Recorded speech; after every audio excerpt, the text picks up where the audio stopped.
You mentioned in one of our calls that we had already about this being a natural thing that my kids and their kids and future generations will feel it and experience it as a normal thing. What's your perspective on when you say each person has to do their own work, because each person is going to have things that are maybe blocking or getting in their own way, but it doesn't necessarily have to be that dark night of the soul process for everyone? What's your feedback on that part? Well, it depends. It depends on the willingness of the ego to let go. Mm. So here's a metaphor. Mm-hmm. We'll let Judah talk for a minute. Okay. Okay, so let's give you a metaphor about this, because I think what you're asking is, does it need to be painful? Or is there an easier route? Is that what you're asking? Yes, everybody wants to know this. Nobody wants to suffer. Well, this particular vessel, she believed in suffering because she grew up seeing Jesus nailed to a cross with holes in his hand and blood running down, and so she believed in suffering. And she was a brainwashed to believe that suffering was a part of being a spiritual being, and so because she believed that, she created it, you see. So we want to join you and say yes and amen, you don't have to suffer. But if the suffering will help you to let go, then so be it. So here is a metaphor that will help you understand. Your soul is the mothership, as you read already in the writing.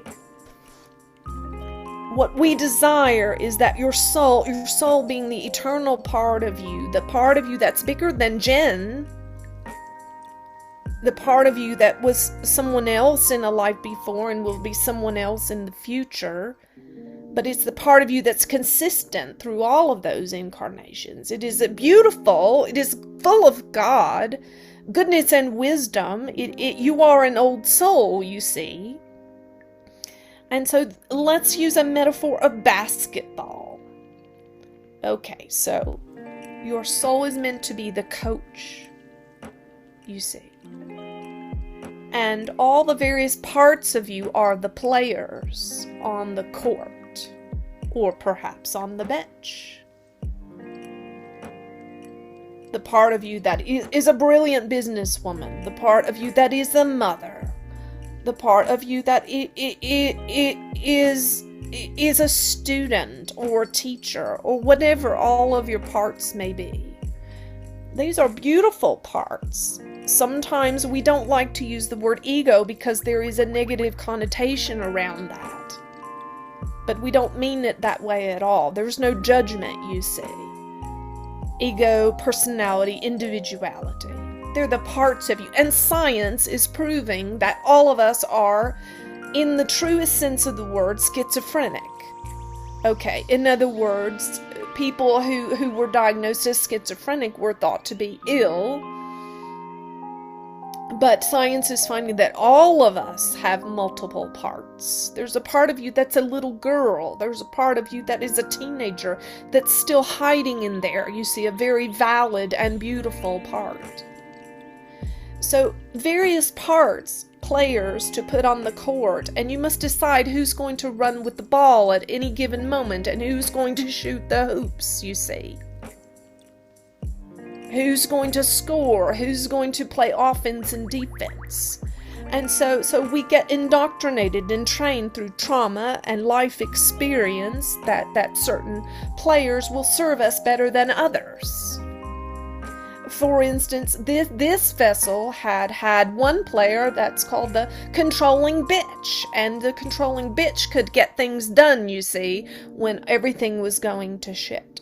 She could grab the ball and run with it and pull things together. So the coach is your soul, and you must decide which part to play. And sometimes the players go rogue, and they grab the ball and do whatever they please, but the coach must take responsibility for that, you see. Because you can blame the players for getting it right or getting it wrong. But ultimately, who is responsible?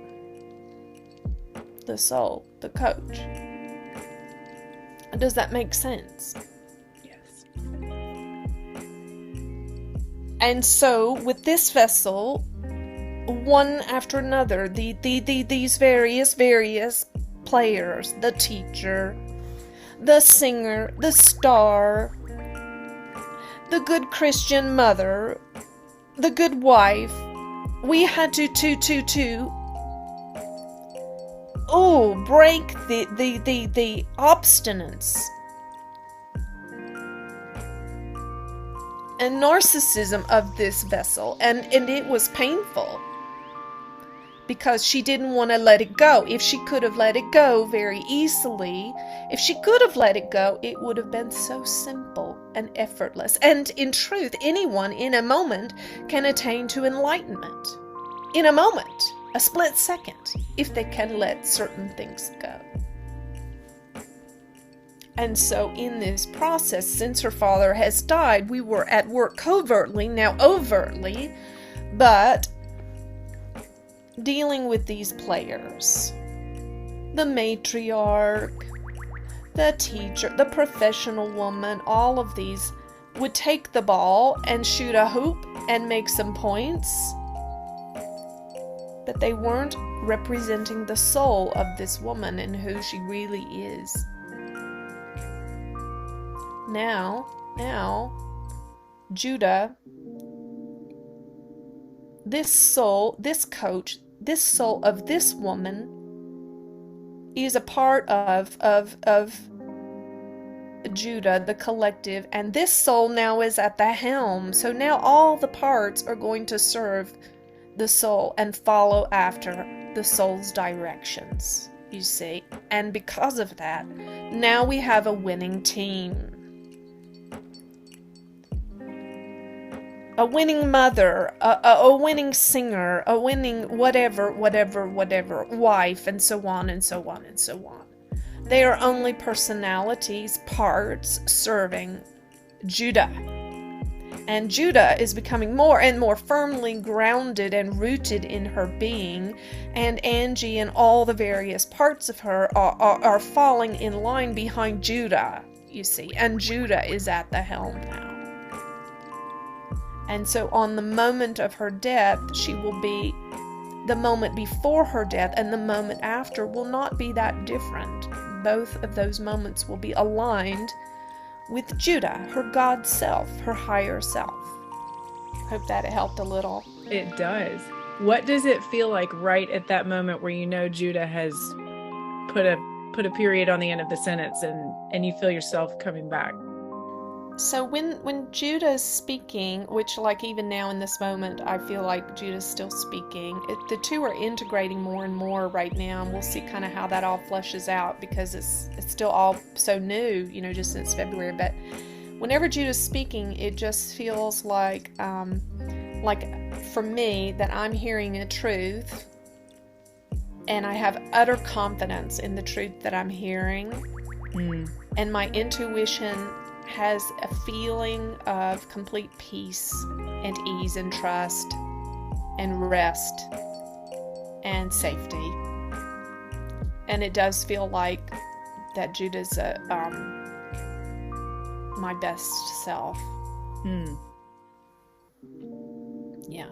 So it's kind of like one other metaphor Judah gave is you can think of it as eating in or eating out. So I can make a steak at home and it can be delicious, or I can order a steak from Sullivan's and that's delicious too. So when I ask my intuition, my instinct or intuition, that's cooking at home in my own kitchen. When I order up from Sullivan's, that's when I ask Judah, that's ordering out. You see, so they're both valid. They're both valid, and I think everybody does it, and it might just not be as clear-cut and definitive as what I just did. But I think you operate on your intuition a lot, And I think you also have external help from spirit guides, which you may or may not be aware of, but you sense it. Maybe you see it or hear it in something you hear, or something in your environment, or just kind of a knowing. We all have internal resources and external resources. That makes sense. And when Judah comes through like that, it does feel like I feel very assured with what she's saying. That's why, it's funny because, see, I'm not going into my mind so much anymore, very little. Like, for instance, with meeting you, when Liz said, I think you need to meet my friend Jen, I'm able to just connect in with Judah. It's like I almost feel, generally with Judah, I'll feel them drop in to my being as like a heat or warmth, or like a radiating. So I can just, I can just kind of drop into an alpha state for a second or two. And it's really cool because they're teaching me how to do this, because I've learned to do it so quickly. It's not only been a few months. Yeah. So I've got your text from Liz. Oh, you need to meet my friend Jen. And I can just kind of drop in and hear Judah say, yes. Yes, she's the one. Okay. So then I don't need to get on the website, and I don't need to read your references or hear your resume or look at examples of your work. I don't need to do any of that because they told me yes and I trust them. And it's really that simple. Those are the kind of references I want to have, non-physical. Yeah, it's super easy.